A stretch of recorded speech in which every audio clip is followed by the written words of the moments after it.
Welcome, everyone. This is the first of 3 sessions around tips and strategies for finding a living kidney donor. Today's topic is around sharing my story with family, friends, and my community. Looking for a living kidney donor is no easy task. And some of you might just be starting on this journey. Others, you've maybe been at this for a bit or quite extensively, depending. And we hope that this session, as well as the others, will provide you some new knowledge or insight, ideas, and to keep you motivated along this process. My name is Kate Chong. I'm the Director of Programs for the Kidney Foundation here in BC and Yukon. I have the pleasure of providing amazing programs and services for kidney patients here in BC, not only to kidney patients, but caregivers, living donors. And tonight I get to be your moderator. So I guess that's a good and a bad thing. No, it's a great thing. I also like to share that I wear a different hat as well. I'm a kidney patient myself. I received a from a living donor 6.5 years ago. Who knew the man I had just married about less than a year before would be my perfect match also for a kidney. When I look back at my journey to finding a donor, it wasn't overly long. I kind of reflected back on this as I prepared for this, is about 9 months or so, which I know is quite quick. But there were still lots of ups and downs along the way, and wish there was even more information or tips of how to get best my story out there. So I'm really passionate around this topic, and hence why, session is dear to my heart. And I really hope that you guys get some out of this as well. So let's just take a look at the agenda of what this afternoon or evening looks, depending on where you're coming from. Perfect. So the following is kind of a breakdown. We're in the introductions. We'll jump to that educational component where Deborah Fairhurst will take us through the sharing your story, those tips and strategies, kind of the educational component to this evening. We'll then follow that with Brenda, who's here this evening to share her personal story of being an advocate for a family member and when they were looking for a living kidney donor. And then we'll kind of teleport you guys into breakout rooms where you will have the opportunity to chat with others who are going through the search for finding a living kidney donor. And then we'll just finish with a few words at the final end. And next, thanks. Disclaimers. So just a couple of things here to go through. This has been developed for residents here in BC. There some items may not apply if you are here from other provinces or territories or countries, but be assured the general information, but just to note, those that worked on this were from BC. Those first 45 minutes, as I said, will be recorded. If you are joining us today and you are a healthcare professional, you may stay in the main room during the small breakout groups with other healthcare professionals or Kidney Foundation staff. The small breakout rooms are for patients, families, and caregivers. So if by chance you end up in one of those rooms, just pop back to the main room and you can have a great chat. And of course, this is a 3-part series. We encourage you to attend all 3 sessions if you are available. Feel free to share with your family and friends who may be interested in joining those upcoming sessions as well. For questions, just so everyone, in case you're not as familiar with Zoom, at the bottom, if you're on a computer, there should be a chat feature or a chat feature on there. And most users that you can be able to write. So if you have a question along the way, we'll either answer those through text back to you in those messages, or we'll come to it at certain points in the presentation with live questions if you do have it. So just hang tight. If you do have something initially, put it in the chat. Perfect. And then our land acknowledgement. We always like to start our sessions with the importance and recognizing the Indigenous land that we are on. Inspired by the 94 recommended calls to action made by the Truth and Reconciliation Commission of Canada, land acknowledgements are a necessary first step towards honoring the original occupants of our place. These help Canadians to recognize and respect Indigenous people inherent kinship beliefs when it comes to the land, especially since those beliefs were restricted for so long. I acknowledge it with a gratitude and respect that I am joined in this meeting today from Coquitlam, BC, the traditional territory of the Coast Salish, Coquitlam, Tsleil-Waututh, Stalo, and Kikite people. They are the original keepers and guardians of the lands on which I live, learn, work, and play on. If you'd like to share where you are joining us from today, of course, in that chat box, you can place that there if you would like. All right. I'm going to just next screen, Yash, when you have a moment. Now, to get things started, I'm going to pass over the mic to Deborah Fairhurst. She is the pre-transplant coordinator for the PHSA, which is the Providence Health, just in case you're not from BC.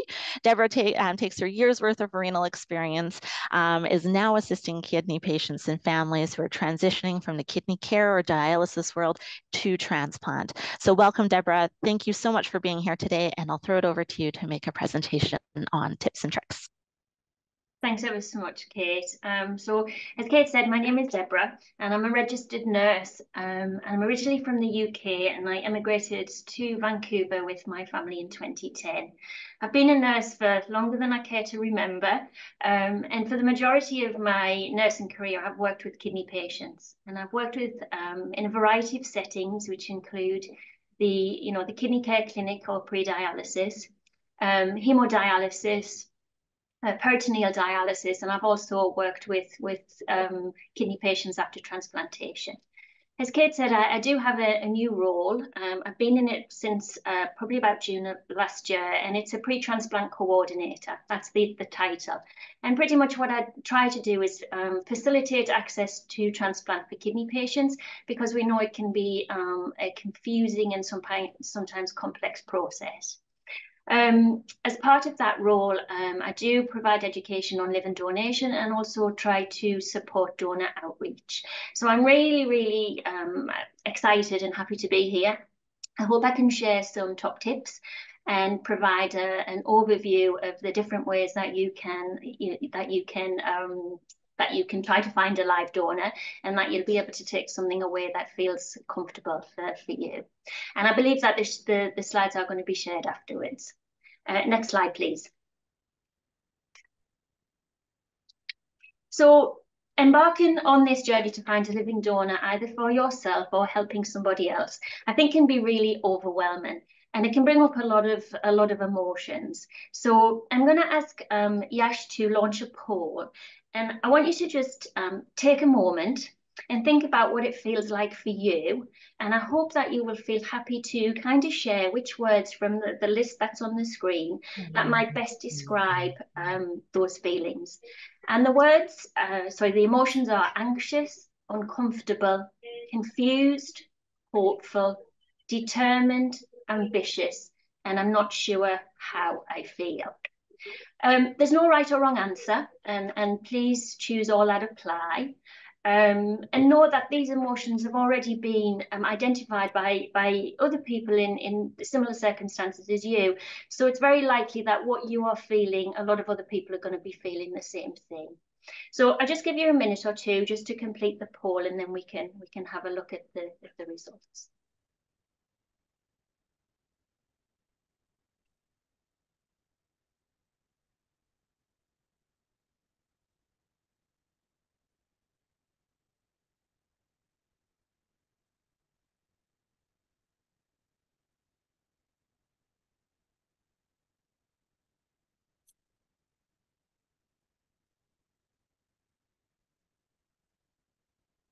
Okay.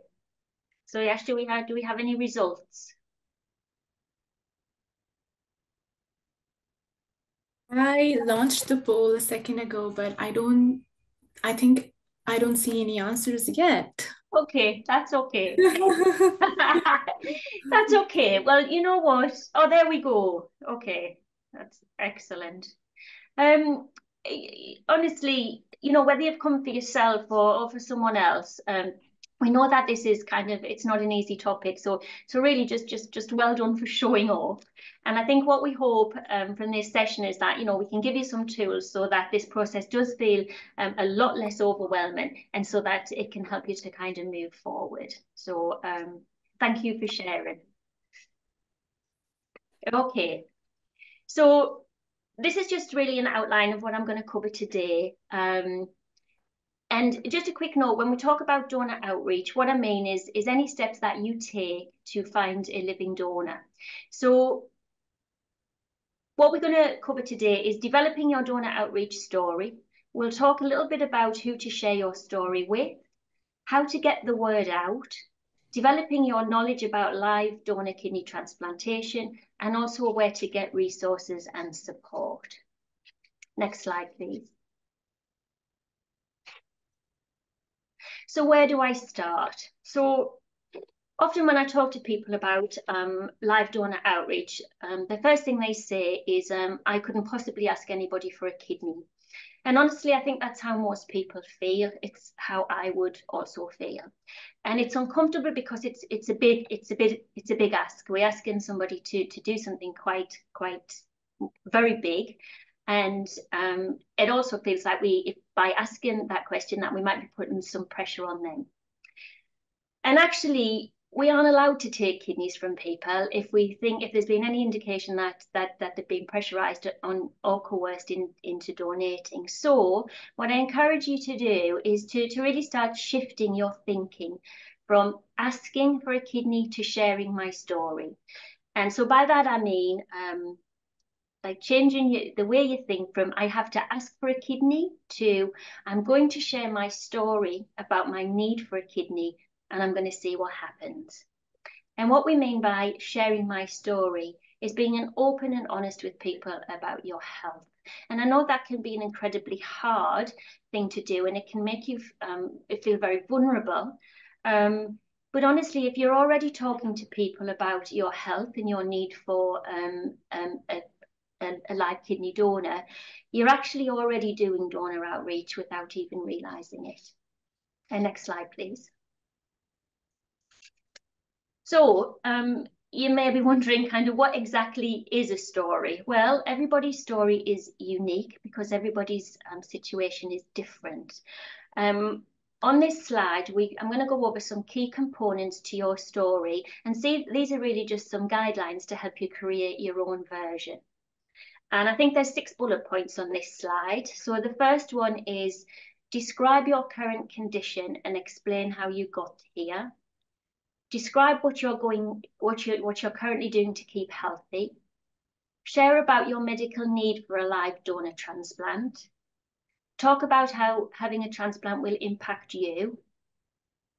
Provide contact information for the donor team at your transplant centre.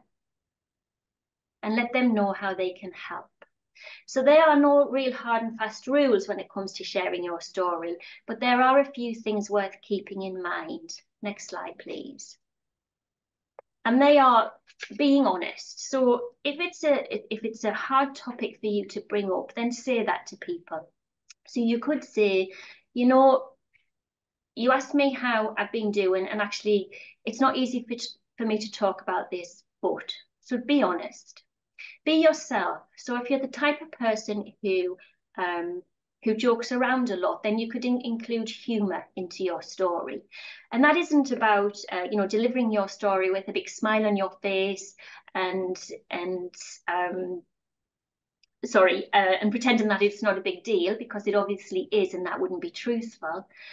But keeping the message hopeful kind of leads to a positive response for potential donors.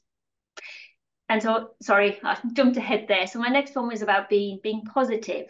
And that really is to, keeping the message hopeful so that you might get a more positive response from potential donors. And be clear that your doctor has recommended a live kidney donor.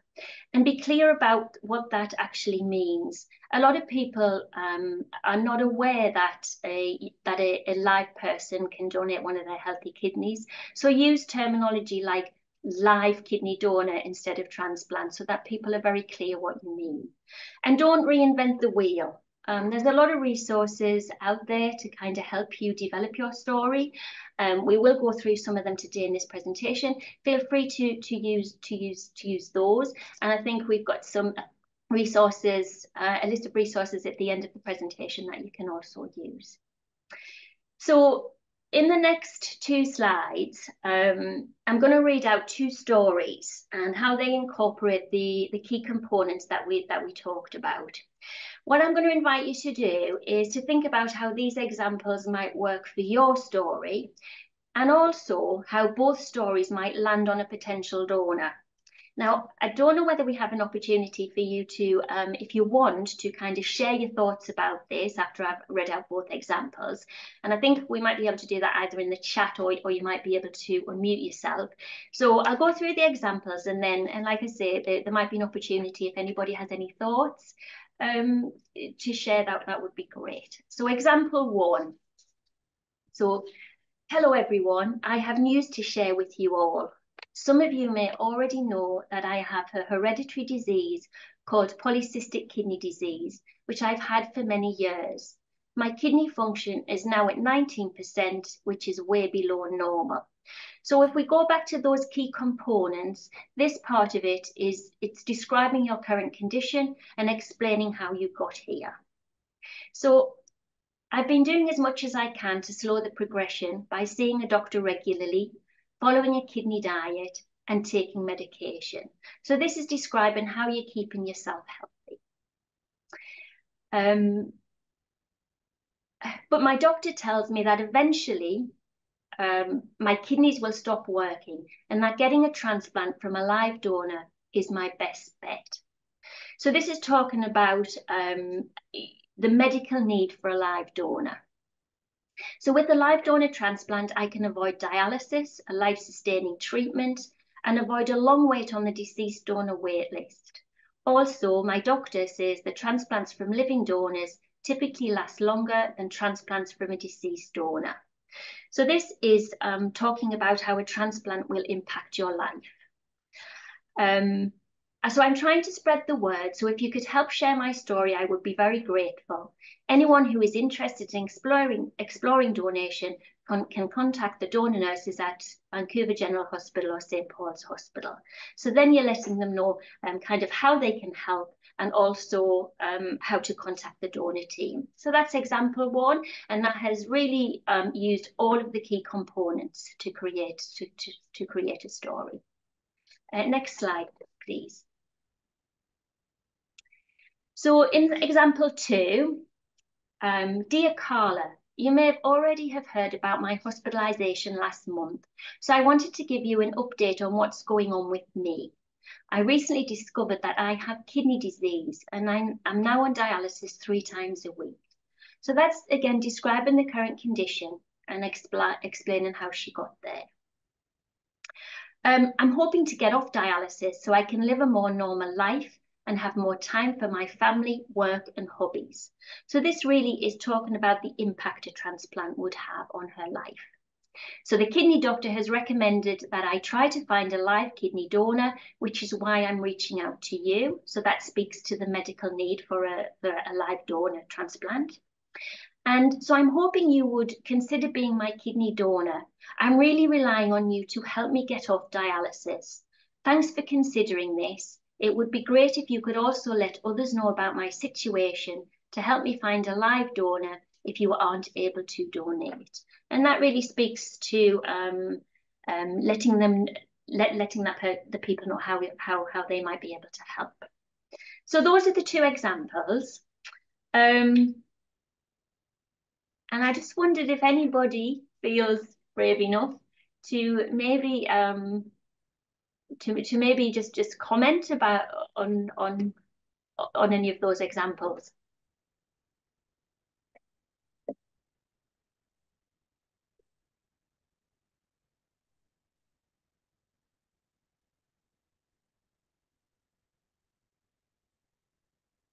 Everyone's playing shy right now, Deborah, but we hope that everyone feels more comfortable. Oh, Lucy, look at that, Lucy. Oh, okay, we'll go Lucy first, and then Laura, I see you've unmuted yourself. Lucy, would you like to unmute yourself? Oh, we can't hear you, my dear. I'm not sure. You have your hand up. Are you able to unmute yourself?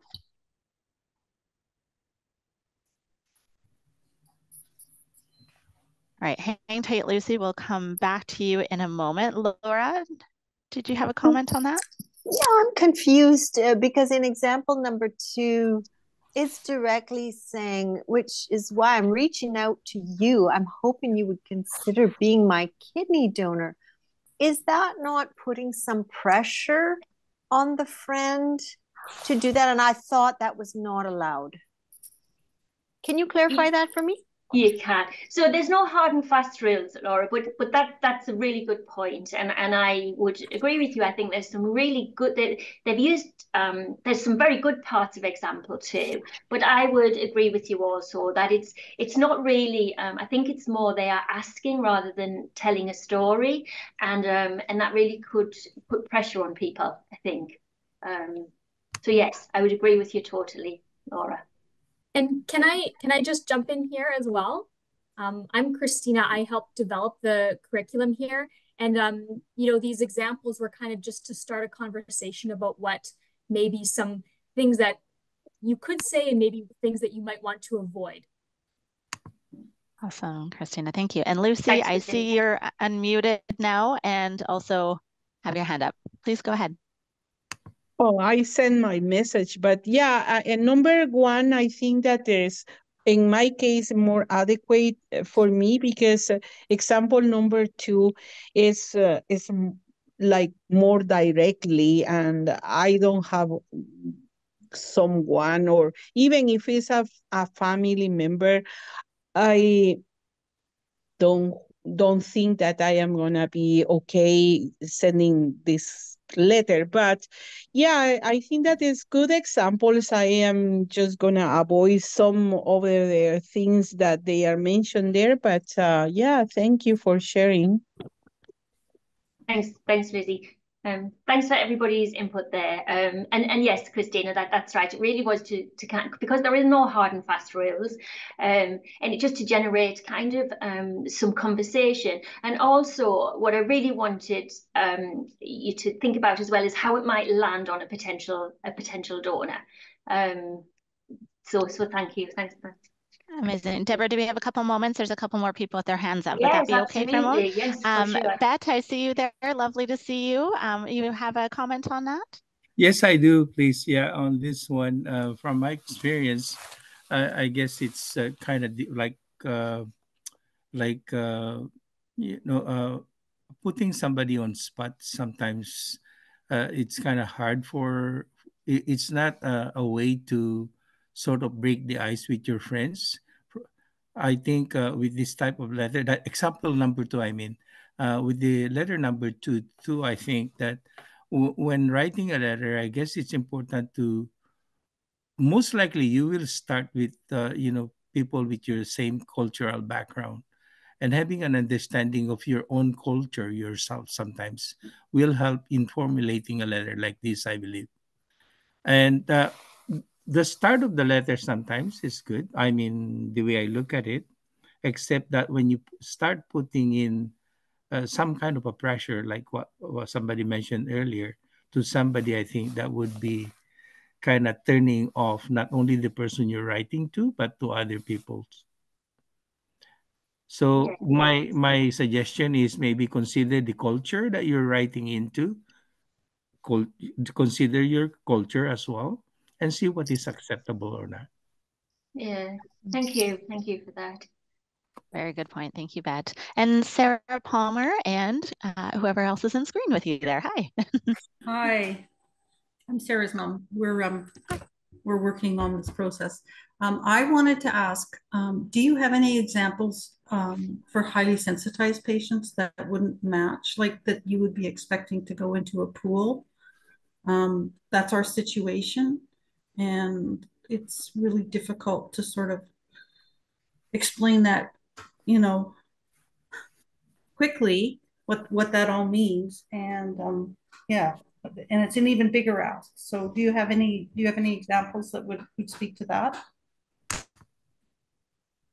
So I'm going to be honest and say I don't know, Sarah and Sarah's mom, and we can certainly look into that for you and let you know after the presentation. Can we do that, do you think? Sure, that would be great. Yeah.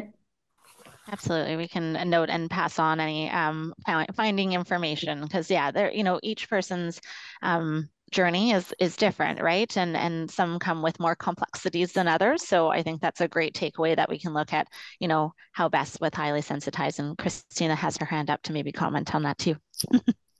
Yeah, it's a great question, and I think One thing that I would say is, it'll depend on how you're getting this story out. If you're having a one-on-one conversation, that might come up. If you're putting it out on social media, it might be okay to you don't need to go into extreme detail right away, kind of start the conversation. And if people are reaching out to want to discuss it further, then it can come up. It's not that you're trying to hide anything. It's more about, I wonder if maybe giving too much information at the beginning, may make your story too long. But I mean, that's just kind of an idea that popped up. But yeah, we can definitely look into that.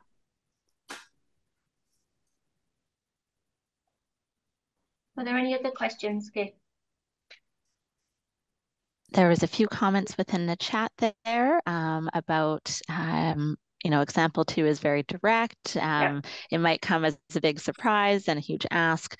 If this is the first people are hearing about from her, right? It's blunt and to the point sort of thing. And Lucy, shared with us as well and had written about number 1 being good, number 2 something that, I can't use kind of directly sort of thing. And Wendy, I'm working on a response to you, my dear, as well. So thank you. So I think with the key components, I guess my takeaway from that is they're a really useful guide to be able to kind of maybe structure your story for you to use or not. But I would also agree that I think in the second example, we wouldn't necessarily recommend that. It is very direct, and it is more that you are asking for a kidney rather than telling your story, and that really can sometimes that can put a lot of pressure on people. Okay, and can we move? So, who do I share my story with? So once you have kind of developed your story, then a lot of people then kind of say, well, where do I find this person? Where do I find this amazing person who is going to donate a kidney to me? Next slide, please. So on this slide, I'm just going to give a little bit of information about kidney donors and where they potentially may come from. So there's a couple of bullet points on here. I think there might be 4. So in 2023, there were 77 living donor kidney transplants in BC. Living donors are often related to the recipient, but not always. Donors often don't need to be asked because once they've heard about your story and your needs, then they come forward voluntarily. And that's generally because donors feel very honoured to be able to give the gift of life. So it's important to remember, though, that giving a kidney it's not a good fit for everybody. So despite kind of your best efforts to do donor outreach, there's no guarantee that somebody will come forward, and that can be incredibly disappointing. And session 3 is going to talk more about that and about some strategies to cope with that disappointment. But for those people who are out there and who do want to donate and maybe a good fit, where do you find them? Can we go to the next slide, please? So we kind of suggest that at first you do donor outreach with those people who are closest to you, and that generally is your family and your friends. As I mentioned previously, many kidney donors are related to the person who has the kidney disease. After that, and as you feel more comfortable, you can reach out to your widest social circle. So that might include co-workers. It might include people who you know through your places of worship. It may be neighbours, or it may be kind of any clubs that you might be involved in at community centres or social or sports groups. Does anybody have any ideas, any other ideas of where people might be able to reach out to?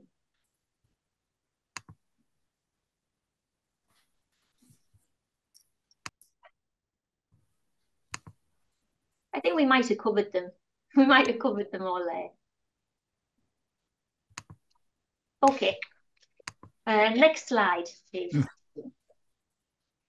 So I guess once you have your story and you know who you want to share it with, so the next step really is about getting your story out there. And everyone has different levels of comfort. I know people who you know, once they knew that they needed to have a kidney transplant, were very vocal about it and very happy to talk about it. There's also people who find it difficult to even share it with their close family and friends. So there's a few different ways to get the word out there. I'm going to go through them just for your consideration. Not everybody will be comfortable with all of them, so it really is finding a fit for you. So dealing with chronic illness, I think, can be exhausting, and it can be a full-time job. So having a donor champion may be a great way to lighten your load.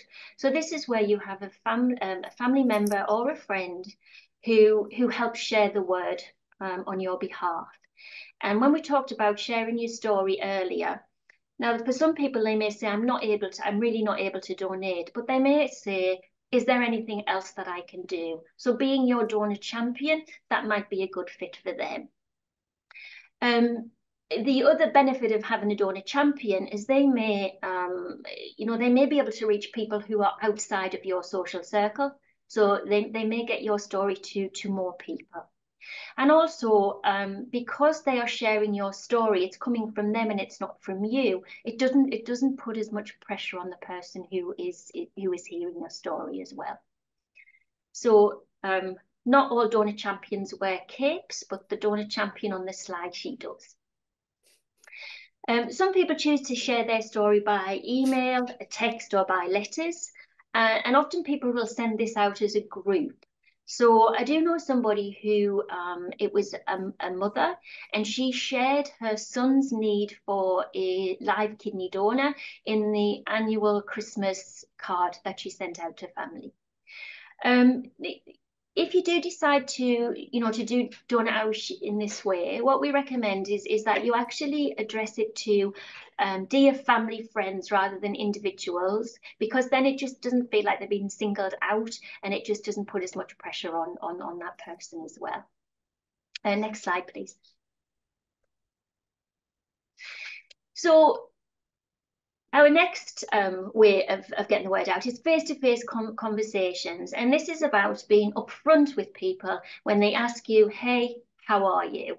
So we are going to do 2 short role plays here. Hopefully it works, just to demonstrate what that might look like. So Christina, who give us a little wave, is going to help me out with this.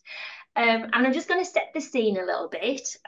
So in the first scenario, so I'm the person with kidney disease, and I'm doing donor outreach.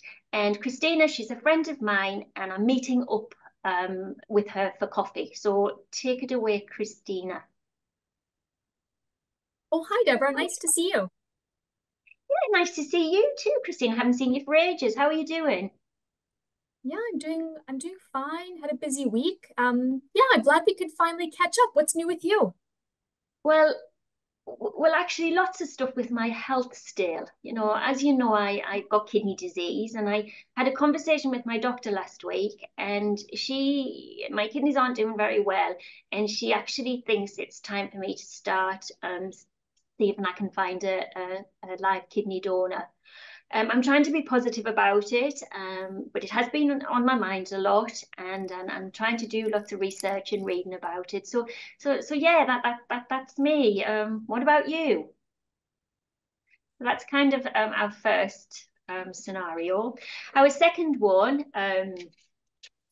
just to set the scene, I have kidney disease again, and I've run into my neighbour Christina. So we're both outside doing some yard work, and hey, Christina, hello.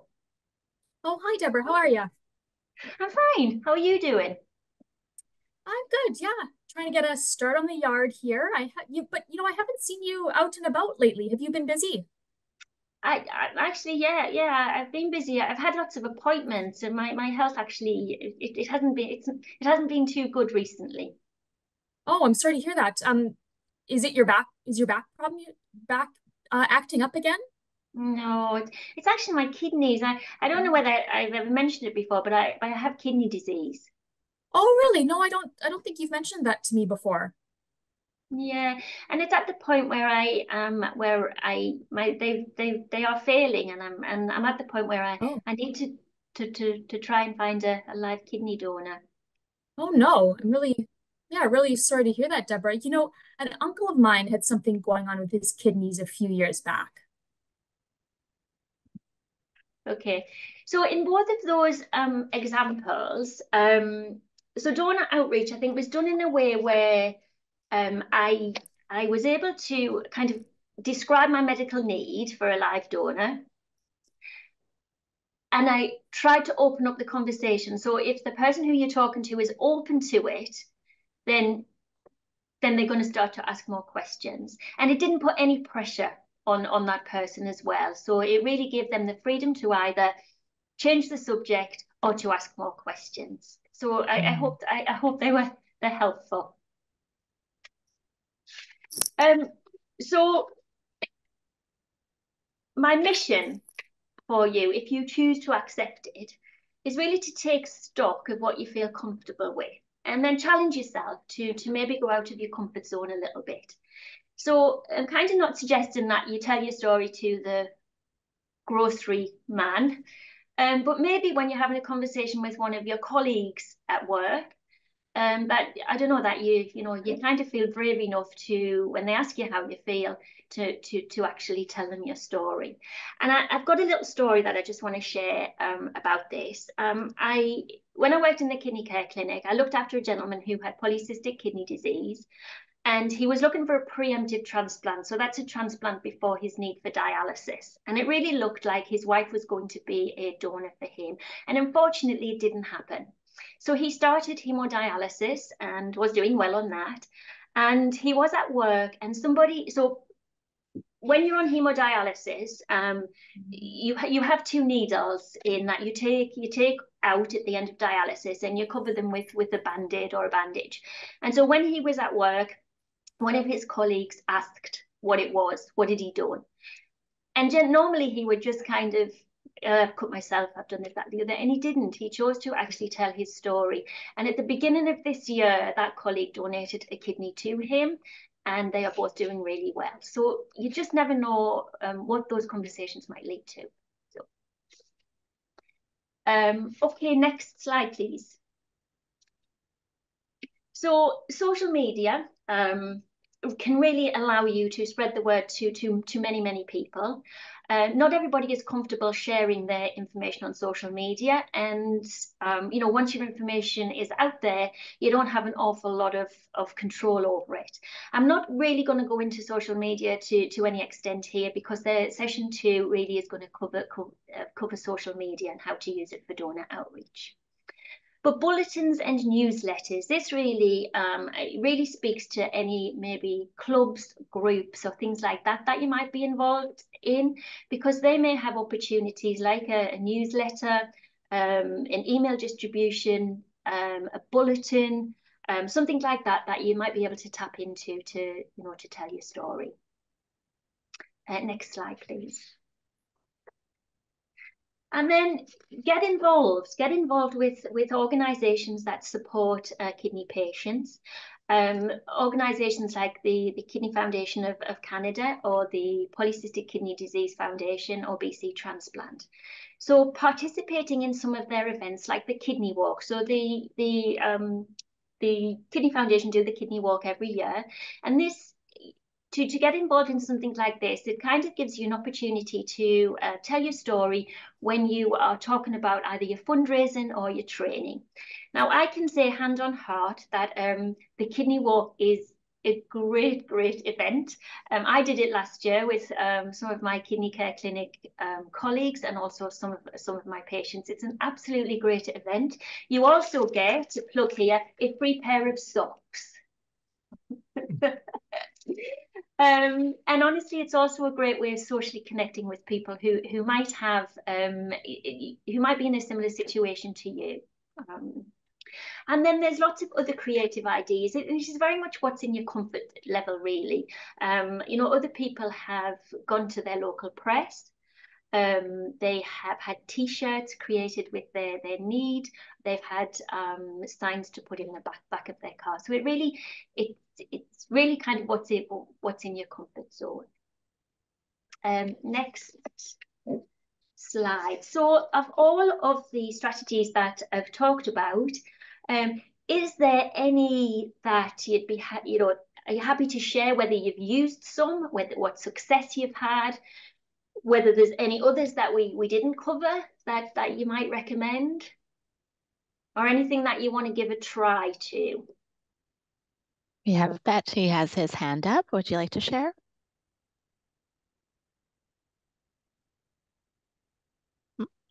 I'm not sure. Oh, there we go. You're unmuted now. There you are. Hi. Yes, I was muted. Well, like I guess I personally and to some friends that have had the success of having a living donors, they participated, like what Deborah said, that participated in groups. But one thing that they didn't, that's not regularly mentioned, is through your friends. Pre-COVID times, there were opportunities for people to huddle on their coffee breaks or pre-work or post-work. And a couple of my friends have accessed those ones and utilized those events to have a brief presentation or a brief talk to the members of the office mates. And how they approached us was through the friend that has a work program like that. They approached their HR and they managed to expand that aside from just having discussions pre work, pre breaks or post breaks. They were able to manage to incorporate that on like a fiesta setting that they made in the company with the assistance of BC Transplant, because the transplant it was a BC Transplant program that's initiated to as well. So I think that would be also maybe something that, for people to consider, aside from allowing, let's say, for example, I know Deborah has mentioned that having somebody to, help you out, like your superstar guide that would disseminate all the information that's needed. I think it's quite important also to remember that in person, one-to-one in person, sometimes ignites that, feeling of somebody being able to sympathize with you or comfort you or share with you the experience that you're going through. Lovely. Thank you for sharing. Wonderful. All right. Well, maybe Deborah, we'll keep going. I'm just conscious of our time. I know you've got a couple more slides to share, and then would love, we want to make sure there's good ample time for people to have some conversations and have some of these great conversations within the small groups as well. Okay, great. Thanks.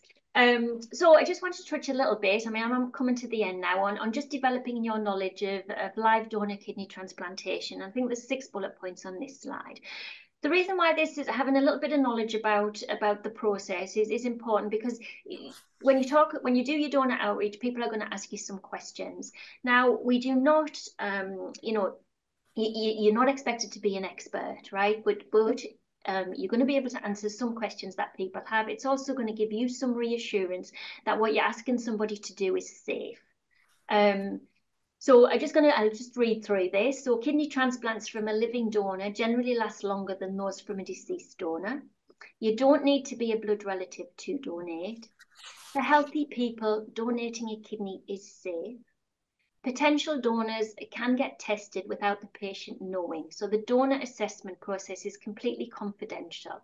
So that means that it's very much donor-led. The donor is not under any pressure to move forward, and they can withdraw at any time, and there's no questions asked. Life expectancy of donors is not impacted by donating a kidney, and there are some financial compensation for donors for loss of wages, travel expenses, etc. So you're not in charge of determining whether somebody's suitable to donate. It's good to have some knowledge so that you'll be able to answer some questions, but if somebody is interested and they want more information, the best thing to do is to get them to contact the donor team, and they'll be able to answer their questions. I think that comes to the end of my presentation. I think the last slide just has a list of where you might find more information about the living donor process, and also some other resources and support that you might find useful. I hope that's been helpful, and that we have time for some questions if there are any. Amazing. Thank you so much, Deborah. Greatly appreciate your time, and happy we'll get those links for you guys into the chat or share afterwards as well, so that you can go directly to them, because we know there's lots of great information out there. So we'll work on getting that into chat and or following up afterwards. You know, these are all really important things to go through, and you know, sharing your story, it can be done in so many different ways. So if there is any initial questions, I am conscious of time, and we're going to go on to a really great section, and I think there'll be there is opportunity for us to chat in small groups as well. So Deborah, thank you. We appreciate your time at the end of your day and these wonderful tips and everything like that. So thank you for that. And Yash, if I can get you to go to the next slide, please. I have the wonderful opportunity, quick opportunity to turn your attention to a great advocate and a sister. Brenda is here joining us this evening. She is going to share how she helped find her brother a living kidney donor. Brenda, please take it away and share your story with us. Well, first of all, thank you for having me here. And I just think this is such a great thing you're doing. I wish it was available when I was going through my story with my brother. So I'd like to introduce myself. I am Brenda, and I'm not a donor nor a recipient, but rather a donor finder. And you can see this is my brother and I.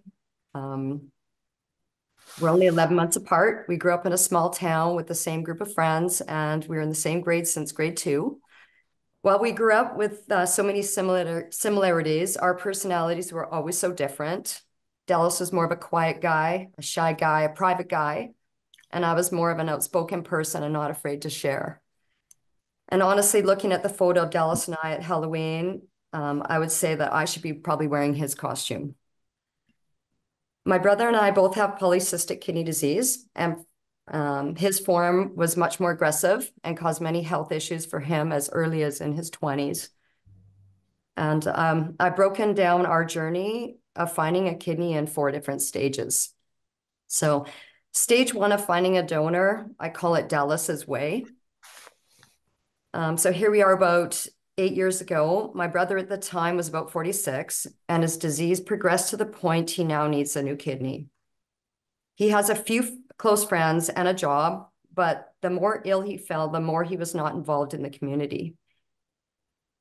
He didn't have much of a support system. And at the time, he was a single man, a single father, and I'm his only sibling.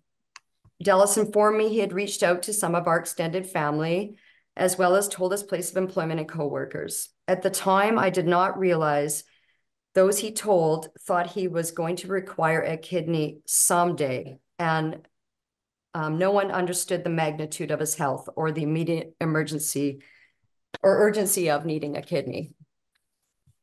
So stage 2 of finding a donor about 9 months later, I call this realizing something has to be done, but I need to be delicate. So I knew, or as I mentioned, my brother's a humble, quiet, and private kind of guy. I knew I had to be delicate and slow in my approach with my brother. I knew we had to do more to help find a kidney, and he would have to understand his privacy would now have to be made public. After some difficult conversations, I sent him this first message for him to approve, and that's the message you see on the screen. I gave him time. Sorry, it was more about, it was written to be more of an informative piece while also putting it out there that Dallas needs a kidney. I gave him some time to think about it. He agreed. Then he panicked and disagreed, and then he agreed. I could see how hard this was for him, and it wasn't just about sharing his health, but more importantly, to have to ask someone to donate a kidney. This is a guy who does not ask for help. He does not complain. He does not talk about it. Now he has to ask someone for this. It was unimaginable and too much for him to comprehend. But he also understood he had no choice. So I started slow with just emailing it to friends and family, and we waited. Then we agreed to go to Facebook. So I started adding all kinds of friends and acquaintances on Facebook, and I am not a Facebooker, but I had to learn. And in the end, it wasn't that hard. And all you need is a teenager, and I had 2 of them. So this created a tension. We had some response, but not enough. So now I'm into stage 3. I think there's another slide. Okay, so now I'm into stage 3, and this is about 4 to 5 months later, and I call it a new approach. So time went by and I knew more had to be done. I felt we needed a different approach. This is when I wrote the second message. I felt it had to be more personal. It needed to tell Dallas's real story. I then called my brother to have this difficult conversation and get his approval. He told me how much he appreciated my help, but he could not hear it and he could not see it. He said, from this point forward, please don't ask or talk to him about it. It was more than he could handle. He gave me permission to do what I needed to do. So what did I do? I posted on Facebook. I emailed it again to friends and family to share. I printed and posted my message and hung it everywhere and anyone who would allow it. I printed and posted it on my travels. I approached our local sign shop to have a sign made and put on the back of my car, which brought media and Facebook attention. And they donated that sign. The sign shop donated it for me. What I didn't want to do, I did not want any of our friends or family to feel any pressure. I did not want them to avoid me or Dallas for fear of guilt. I made sure they understood there would never be any expectations or hard feelings, and we fully understood, appreciated, and respected everyone's decision. I was happy if they could just help spread the word. So stage 4, about 2 years from the start of our journey, I call it a real hero came our way. Dallas's coworker saw the last message on Facebook. She approached my brother the same day and said she was going to be his donor. And she was. She was a match. She had told me she had no idea just how unwell he was because he showed up to work every day and never complained. She said he had told them at work he would need a kidney someday.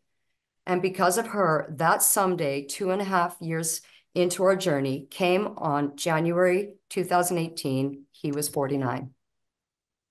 I would need a full hour to talk about her and what this meant to Dallas, his daughter, and our family. He is now 55, living a great life. To be a part of this process, to see a before and after Dallas, and to witness the miracle of giving, compassion, time, healing, and selflessness in humanity with his donor was an unbelievable experience. I learned a lot in this journey. I do recall feeling so many different emotions as we were discussing here through this process, from hopeless, frustrated, helpless, stuck, scared, sad, pressured, tired, and stressed out. But I also recall feeling hopeful, excited, heartfelt, appreciative, optimistic, and an unbelievable amount of gratitude. And I was asked to share if I had any other practical suggestions, and my thoughts were to look at your own resources and community, delegate if possible. Maybe you're not into social media. Maybe you know somebody who is, that understands it and can get the word out. Educate yourself and have those answers for people who ask questions. And to think outside the box, as you mentioned, t-shirts and fundraising, and also to take time for self-care because it's a process. And that's our story. Amazing. Thank you so much, Brenda. It brings it home, right? It's knowing that you're not alone in this journey and taking the time to share your Dallas and your story, right? You were right along with that journey. And so we're so happy to hear he's doing so well here a number of years later, and wishing you all the continued best as well. So thank you for your time. I know you're going to join in one of the breakout groups as well. So if you're in, you can ask Brenda some other tips and tricks in your groups as well. But Brenda, thank you. This was a great opportunity for you to share your story with us. Thank you. Amazing. Thanks.